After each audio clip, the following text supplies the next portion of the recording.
ಹೋಗೋಣ. ಕೋಲಾರದಲ್ಲಿ ಯಾರೆಲ್ಲ ಲೋಕಸಭೆ ಕ್ಯಾಂಡಿಡೇಟ್ಗಳು ಈ ಬಾರಿ ಕಣಕ್ಕಿಳಿತಾರೆ? ಕಾಂಗ್ರೆಸ್ನಿಂದ ಯಾರು ಅಭ್ಯರ್ಥಿಯಾಗಿ ಕಣಕ್ಕಿಳಿಬಹುದು? ಬಿಜೆಪಿಯಿಂದ ಯಾರು ಕಣಕ್ಕಿಳಿತಾರೆ?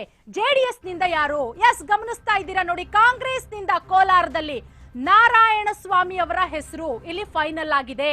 ಕಾಂಗ್ರೆಸ್ನಿಂದ ನಾರಾಯಣಸ್ವಾಮಿ ಅವರು ಕಣಕ್ಕಿಳಿತಾ ಇದ್ದಾರೆ ಲೋಕಸಭೆಯಲ್ಲಿ. ಜೆಡಿಎಸ್ ಅಭ್ಯರ್ಥಿ ಯಾರು ಅನ್ನೋದು ಇನ್ನೂ ಕೂಡ ಫೈನಲ್ ಆಗಿಲ್ಲ. ಒಂದ್ ಕಡೆ ಜೆಡಿಎಸ್ ಬಿಜೆಪಿ ಮೈತ್ರಿ ಆಗಿರೋದ್ರಿಂದ ಕೋಲಾರ ಕ್ಷೇತ್ರವನ್ನ ಜೆಡಿಎಸ್ ಕೇಳಿರೋದ್ರಿಂದ, ಬಿಜೆಪಿಗೆ ಒಂದಿಷ್ಟು ಕ್ಷೇತ್ರಗಳು ಬೇಕು ಅಂತ ಹೇಳಿ ಬಿಜೆಪಿಯ ಮುಂದಿಟ್ಟಿರೋದ್ರಿಂದ ಜೆಡಿಎಸ್ ಅಲ್ಲಿ ಒಂದ್ ಸ್ವಲ್ಪ ಮಟ್ಟಿಗೆ ಇನ್ನೂ ಕೂಡ ಗೊಂದಲ ಆಗಿದೆ. ಜೆಡಿಎಸ್ ಮುಖಂಡರು ಯಾರನ್ನ ಕೋಲಾರದಿಂದ ನಿಲ್ಲಿಸಬೇಕು ಅನ್ನೋದನ್ನ ಇನ್ನೂ ಕೂಡ ಡಿಸೈಡ್ ಮಾಡಿಲ್ಲ. ಹಾಗಾಗಿ ಕಾಂಗ್ರೆಸ್ನಿಂದ ಫಿಕ್ಸ್ ಆಗಿದ್ದಾರೆ ನೋಡಿ. ಕಾಂಗ್ರೆಸ್ನಿಂದ ಕೋಲಾರ ಭಾಗದ ಯುವ ಕಾಂಗ್ರೆಸ್ ಮುಖಂಡ ನಾರಾಯಣಸ್ವಾಮಿ ಅವರೇ ಅಭ್ಯರ್ಥಿ. ಕೋಲಾರದಿಂದ ಕಾಂಗ್ರೆಸ್ನಿಂದ ಒಂದ್ ರೀತಿಯ ಸರ್ಪ್ರೈಸ್ ಕ್ಯಾಂಡಿಡೇಟ್ ಅಂತಾನೆ ಹೇಳ್ಬಹುದು. ಖರ್ಗೆ ಪರಮೇಶ್ವರ್, ಬಂಗಾರಪೇಟೆ ನಾರಾಯಣಸ್ವಾಮಿಯ ದೊಡ್ಡ ಮಟ್ಟದ ಸಪೋರ್ಟು ಈ ನಾರಾಯಣಸ್ವಾಮಿ ಅವರಿಗಿದೆ.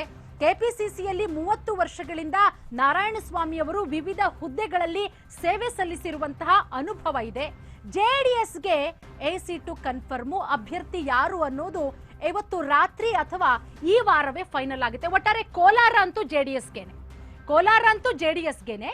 ಬಟ್ ಜೆಡಿಎಸ್ ಅಲ್ಲಿ ಯಾರ ಅಭ್ಯರ್ಥಿ ಅನ್ನೋದು ಇವತ್ತು ಸಾಯಂಕಾಲ ಅಥವಾ ಈ ಒಂದು ವಾರದ ಒಳಗಡೆ ಡಿಸೈಡ್ ಆಗುತ್ತೆ.